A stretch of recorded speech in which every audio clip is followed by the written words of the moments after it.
Maybe if you spent less time taking notes and more time understanding them, Claire, you'd be half as useful, Richard said without looking up from his monitor. His voice was flat, the kind that carried more sting than a shouted insult, and it landed in the center of the open office like a thrown dart. Claire froze for half a second, pen hovering above the yellow legal pad in her hand. Her other hand tightened on the stack of printed reports she'd just brought over. Around her, the steady rhythm of keyboards and phones paused for a fraction of a beat, barely perceptible, but enough to know people had heard. The air smelled faintly of fresh coffee from the kitchen down the hall, but suddenly it felt stale, as if the oxygen had been sucked out of the room. She forced a small, neutral smile, the one she'd perfected over years of swallowing the quick retorts that bubbled in her throat. "These are the quarterly projections you asked for," she said quietly, placing them on his desk.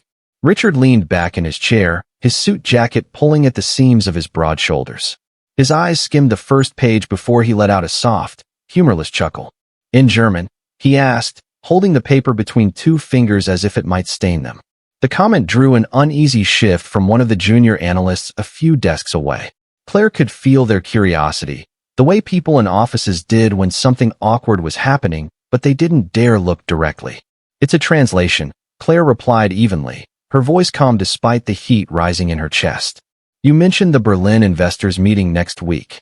I thought having both English and German versions would." He cut her off with a dismissive wave of his hand. "Cute effort, but you probably just ran it through Google Translate. I doubt you'd know the difference between a balance sheet and a menu in German." Claire's pen tapped once against the pad, a tiny, controlled outlet for the sharp reply she wouldn't give him. The truth was, she could not only read every word on that page, she could correct the grammatical mistakes in the investor's own marketing copy. But revealing that now would feel like throwing pearls in front of someone who'd only step on them. The conversation could have ended there, should have ended there, but Richard's ego liked an audience. He leaned forward, lacing his fingers on the desk, and spoke just loud enough for the nearby desks to hear. "See, folks, this is what happens when you give people tasks above their pay grade. You get creative overreach." Translation from a secretary. "What's next?" "She'll be designing our IPO deck." Claire didn't flinch. Years of dealing with him had taught her the power of stillness, of refusing to give the reaction he was fishing for. She glanced at the glass wall to her right, where the skyline of downtown gleamed under a pale winter sun. The city looked crisp, orderly, and far away, like another world where moments like this didn't exist. "I was trying to save you time," she said finally, her voice soft but steady. "That's all." Richard smiled in that slow, condescending way that suggested he'd won something. "And I'm telling you, Claire, stick to what you're good at, typing, scheduling, answering phones. Let the rest of us handle the important work." She felt the flicker of heat rise again, a quiet ember that had been there for months, maybe years. It wasn't just this moment. It was every meeting where her suggestions had been brushed aside, every document she'd proofread without credit, every time her work was rerouted through someone else, so it could be rebranded as theirs. A printer across the room whirred to life, spitting out a stream of papers. Phones rang and were answered in polite corporate tones.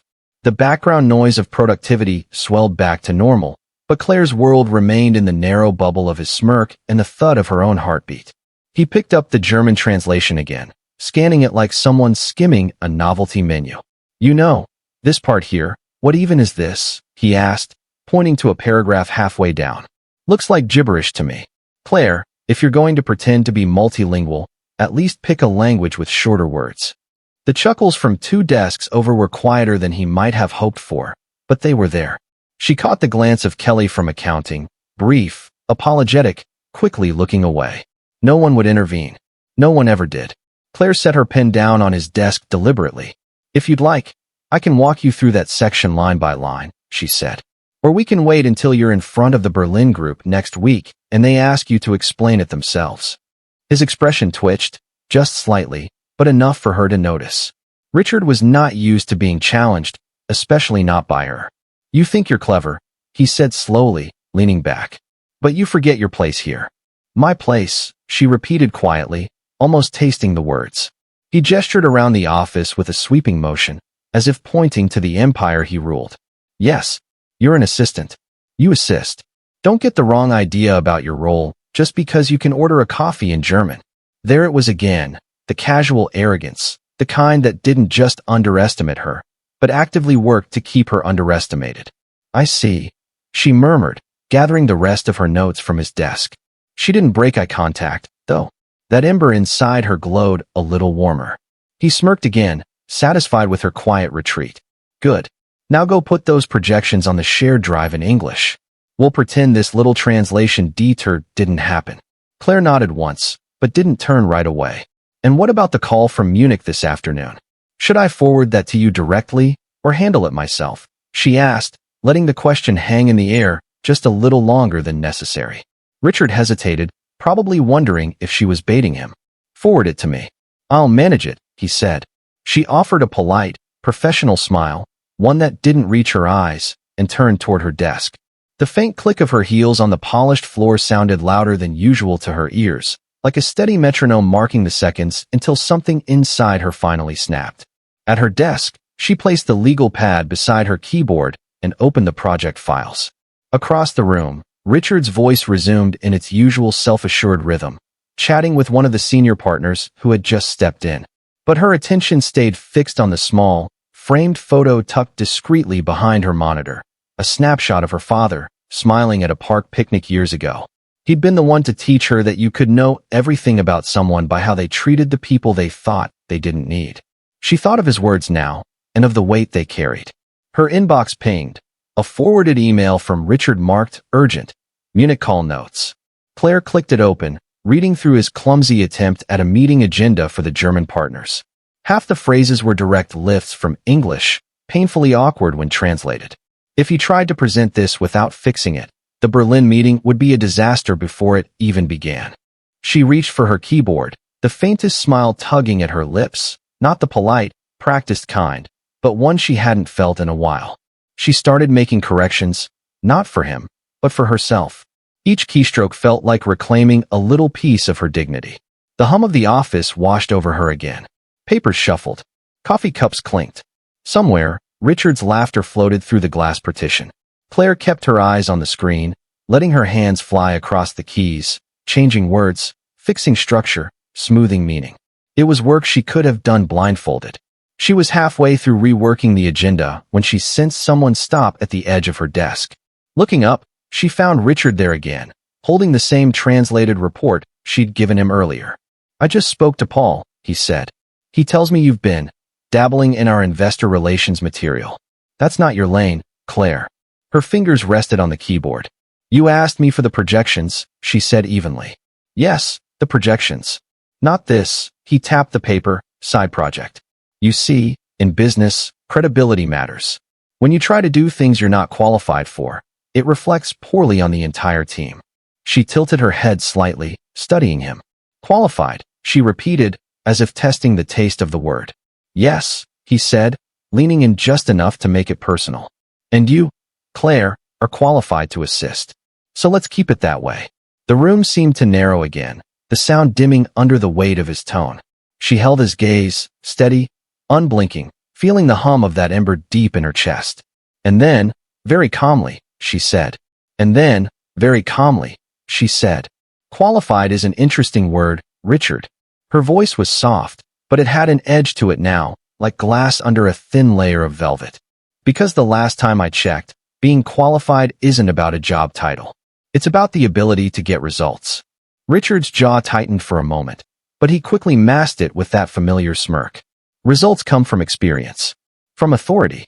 Neither of which you believe I have. She finished for him, leaning back slightly in her chair. Her hands rested loosely in her lap, but her eyes never left his. He gave a small, dismissive shrug. You've got ambition, I'll give you that. But this isn't a fairy tale where the secretary steps in and saves the company.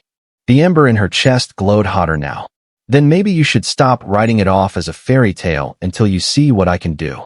Richard opened his mouth to respond, but his phone buzzed on the desk behind him. He glanced at the caller ID, muttered something under his breath, and stepped away, answering in the overly formal tone he reserved for clients. Claire exhaled slowly, turning back to her screen. She didn't have to wonder who was on the other end. His voice took on that rehearsed cheer reserved for high-profile investors. She could hear him trying to cover uncertainty with charm. The Munich agenda still blinked at her from her monitor. She finished her corrections and saved the file under a new name, just in case. Then she opened a fresh document and began something entirely different. A full, polished investor presentation in both English and German. It wasn't just the language that flowed easily for her. It was the structure, the pacing, the way she knew exactly what the Berlin Group would care about and what they'd dismiss. Years ago, before this job, before Richard, she'd been on the fast track at a consultancy that handled international mergers. She knew the investor world inside out, but a personal detour had pulled her off that track. This job had been meant as a temporary pit stop. She'd kept that part of her life hidden. People like Richard thrived on control, and the less he knew about what she was capable of, the more leverage she kept for herself. The office buzzed quietly as the hours slipped by. She worked with the precision of someone who could see the entire chessboard, switching between languages, refining figures, anticipating questions before they were asked. At one point, Kelly from accounting stopped by, lowering her voice. "Careful, Claire. You know how he gets when someone steps on his territory." Claire gave her a small, reassuring smile. "Don't worry. This isn't for him. It's for the company." Kelly hesitated, then nodded and walked away, glancing over her shoulder as if worried Richard might appear again. By late afternoon, Claire's desk was a fortress of printed drafts, annotated charts, and sticky notes covered in tiny, neat handwriting. She'd taken the bare bones of Richard's agenda and built something that could actually stand in front of the Berlin Group without collapsing under scrutiny. She was so focused she almost didn't notice the email land in her inbox. The subject line was short, urgent. "Berlin Investor Preview, tonight." Her pulse quickened. The message was from Paul Simmons, the senior partner who usually managed international relations. He'd attached a set of files with a note. "Need clean, final versions for tonight's preview call. Richard said you were working on this. Send directly to me." Claire sat back, reading it twice. Richard had clearly tried to pass this off as his own responsibility, but for whatever reason, Paul had gone straight to her. Maybe he'd heard something. Maybe someone had tipped him off. She attached her polished presentation, triple-checked the file names, and hit send. The satisfaction wasn't in undercutting Richard. It was in knowing that if her work was solid enough, it might bypass him entirely. An hour later, Richard emerged from his office, coat in hand, phone pressed to his ear. He strode past her desk without so much as a glance. But she caught the way his jaw tightened when Paul's door swung open and the senior partner called out, "Claire, join us for a moment." She followed Paul inside, keeping her expression neutral. The conference table was scattered with copies of her presentation. Paul gestured toward them. This is excellent work. I didn't realize you spoke German fluently." Claire felt Richard's eyes on her from the doorway, though he didn't come in. "Yes," she said simply. "I spent some years working with German clients before this role." Paul nodded approvingly. "We're previewing this to Berlin tonight. I want you on the call to walk them through it. You know the material better than anyone here." There was a pause in the air, just long enough for Richard to step in, his tone light, but strained. "Actually, Paul, I was planning to." Paul held up a hand. "Richard, you'll introduce the company, of course. But Claire will handle the presentation. She's clearly put in the work." Claire met Richard's eyes then, just for a moment, and saw something flicker there. Not quite anger, but something sharper, edged with the realization that the balance had shifted. She spent the rest of the afternoon preparing for the call, aware of Richard's presence hovering on the periphery. He stopped by her desk once, leaning down so only she could hear. "Don't screw this up," he murmured. She didn't even look at him. "I won't." When the Berlin Group appeared on the video screen that evening, the room was bathed in the soft glow of the conference lights. Their faces flickered into view, 3 men and 2 women, all sharply dressed, with the kind of polished reserve that came from decades in boardrooms. Richard handled the introduction smoothly enough, but Claire could hear the faint tightness in his voice. When Paul nodded to her, she stepped forward, remote in hand, and began. From the first slide, the atmosphere shifted.